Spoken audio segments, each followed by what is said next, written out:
প্রথম উদ্বোধন হলো সেফ মিট। সেফ মিট হচ্ছে মাংস প্রক্রিয়াজাতকরণ কারখানা।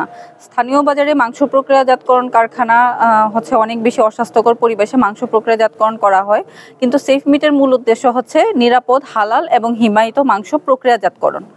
এই নিরাপদ মাংস প্রক্রিয়াজাতকরণের লক্ষ্যে ডাক্তার ফারুক হোসেন উদ্যোক্তাকে ডিএসকে আরএমটিপি প্রকল্পের পক্ষ থেকে উদ্বুদ্ধ এবং আর্থিক সহযোগিতা প্রদান করা হয়েছে।